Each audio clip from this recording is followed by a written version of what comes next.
The last text came from my sister. Cars dying, stuck somewhere outside city limits.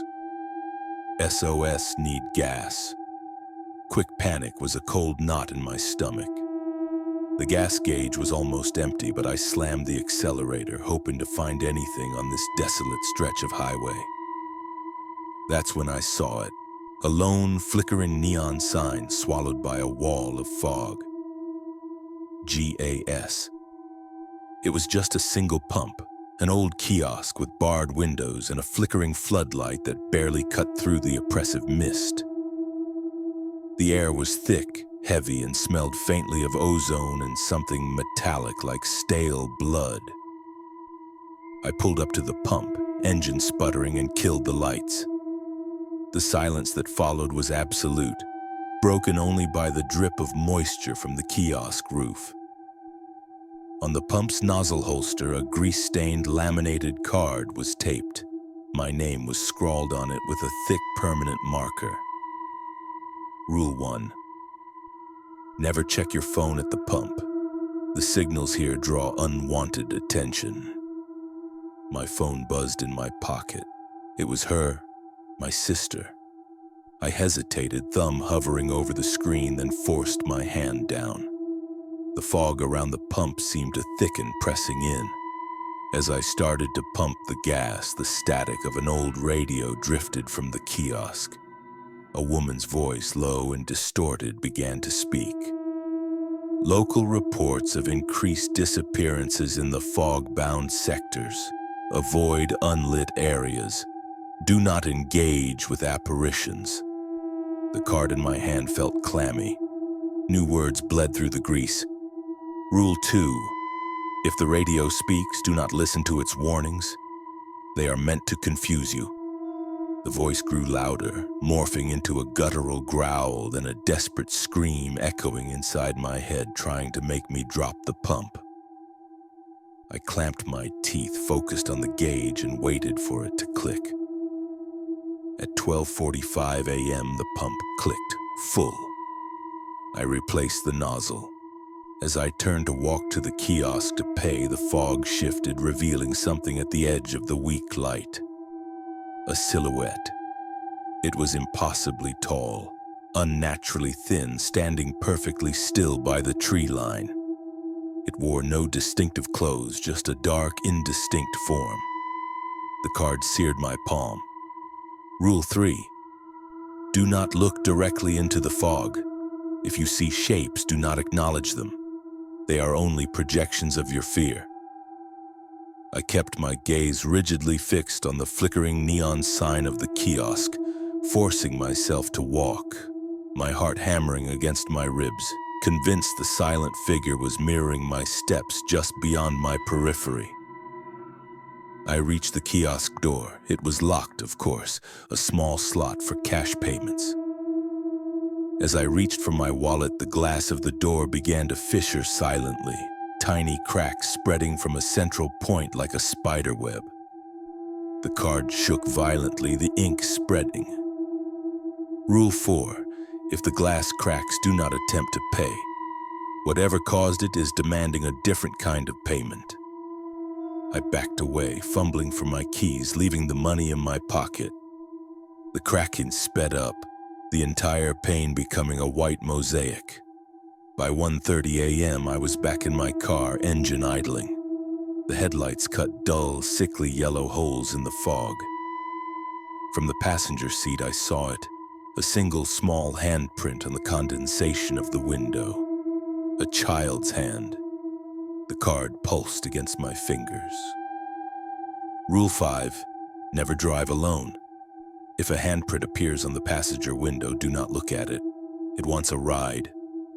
My gaze was locked on the road ahead. I shifted into drive, but the handprint didn't smear. It remained perfectly clear, an accusing mark as if something was pressed firmly against the glass. As I pulled away from the gas station, the fog began to thin for a moment, revealing a glimpse of the surrounding forest. But it wasn't just trees. Silhouetted against the deeper gloom were dozens of abandoned, decaying cars, Old models, doors ajar, windows shattered. The words scrawled themselves furiously. Rule 6. If the fog parts and reveals the wrecks, do not stop your vehicle. Their drivers are still waiting for help. My foot slammed the accelerator, the engine whining in protest. The shapes of people sat in the driver's seat, staring out, their mouths open in silent screams. One of them, a woman in a torn dress, raised a hand as if begging. I sped past, the fog swallowing them again. At 2:30 a.m., my sister called again.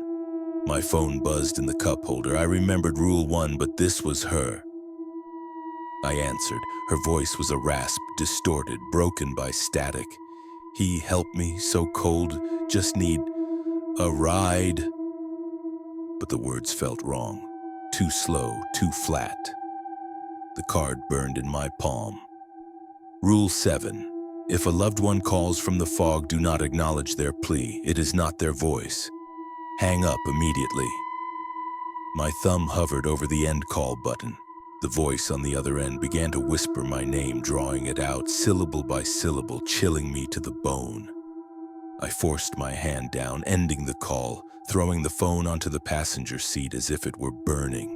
By 3:15 a.m., I was driving blind, the fog so thick I could barely see the road. Suddenly, the entire dashboard flared with every warning light. Oil, engine, brakes. The speedometer spun wildly, then snapped back to 0. The car jolted, then died. The rule carved itself across the page in thick, oily black. Rule 8. If your vehicle dies in the fog, do not exit the car. The fog is hungry. I clutched the steering wheel, peering into the impenetrable white beyond the windshield. The silence pressed in. No engine, no radio, just the frantic beat of my own heart. I sat there, frozen for what felt like an eternity. Then a soft tapping began on the roof of my car.